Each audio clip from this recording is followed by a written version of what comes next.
is Lady Boulay, and welcome back to Black American Lineage. Thank you for your support. Thank you for subscribing and viewing the channel. Thank you for your thumbs up and for leaving comments. Thank you so much for supporting this channel. You know, there are people in this world who do things just to be evil. There are people who have evil in their hearts for people who have done nothing to them. There is a cosmetics company called Foria, and it offers the basic products that cosmetics companies offer women to look more attractive and polished. They offer blush oil, skin tint serum, foundation, primer, face wash, setting spray, lip gloss, lipstick, and all the other stuff that you want in your makeup bag. Now here's the thing about makeup. You can go to any makeup counter or any department store that sells makeup or drugstore, Walmart, and you will look at the shades that they have for white women. They will have line after line after line of different shades. So we never knew that white women were so many different shades. But when it comes to black women, they always have a limited number of foundation. If you're a woman, you already know that. But in 1965, a makeup company called Foria came out with a makeup specially formulated for black women or women of color. And then Ebony magazine launched the Ebony Fashion Fair, and Eunice Johnson, who was over the fashion fair, had these different shades of black models in the fashion show. So she came up with her own makeup brand, and they launched Fashion Fair Cosmetics.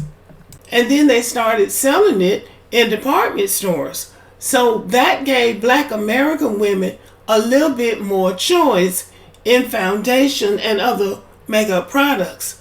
When they found out that black women will buy the makeup, then CoverGirl and Maybelline and other white cosmetics companies started creating makeup for black women.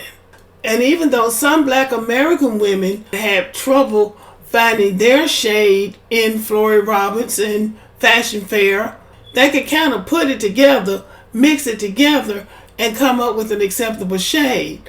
But the women of South Sudan, who are really the darkest women on earth, have a bigger problem than most black women in the world, especially in the Western world. Now, there is this cosmetics company that I was not familiar with called Foria, and it was supposed to be mimicking what Rihanna had. Rihanna had the Fenty cosmetics line, and it had a lot of different shades. I'm not really sure what happened, but this Foria is trying to mimic what Rihanna did. So they have a lot of different shades. They have shades for black women, but these women are South Sudanese. They are the darkest skinned people on earth. And these women, even though they are dark brown, they are not jet black. So when this Foria came up with their makeup line, they claimed they were going to have a variation of shades to reach, different skin tones. These women didn't find their shade. So they didn't have anything close to what matched these women's skin tone. So they complained to the company that they said that they were going to have all of these variations of skin tone, and they didn't have a skin tone. They didn't have a foundation shade to match their skin tone. Guess what they did?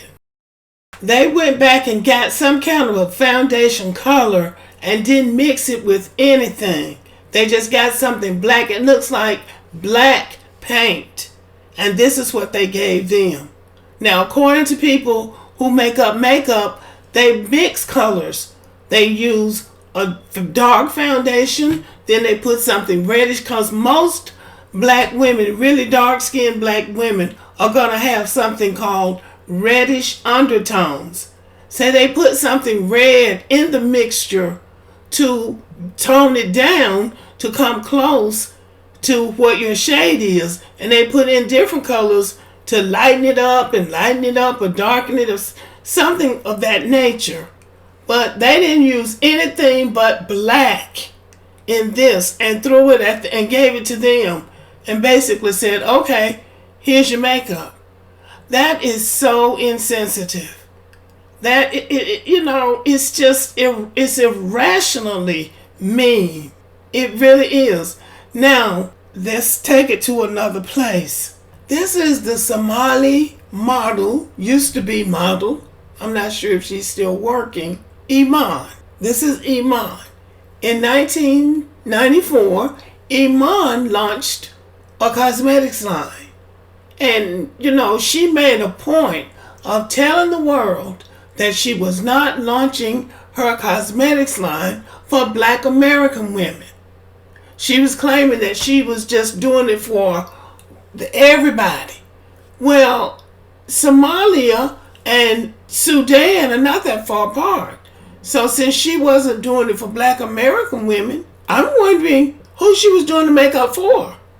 Because really, Black American women didn't need Iman to create a makeup line for us.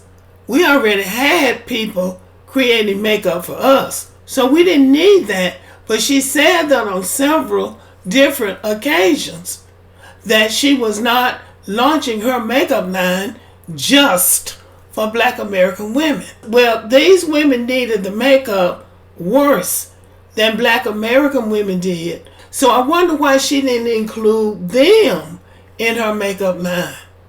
Because if she had colors for them, that would give them an option too. So anyway, not being messy, but I remember her saying that, and now these women are practically in tears because these people have insulted them with this garbage that they're calling a makeup foundation. So Black is still beautiful. These women are beautiful, and it would really be nice if cosmetics companies would make an effort to include them. There are a lot of women this color in the world. So it wouldn't be that much of a stretch. They just don't want to do it. It's just another way to discriminate, to be evil, just because they can. But anyway, I'm wishing these women the best. They are beautiful, and the right makeup is just around the corner. That is what I hope for them.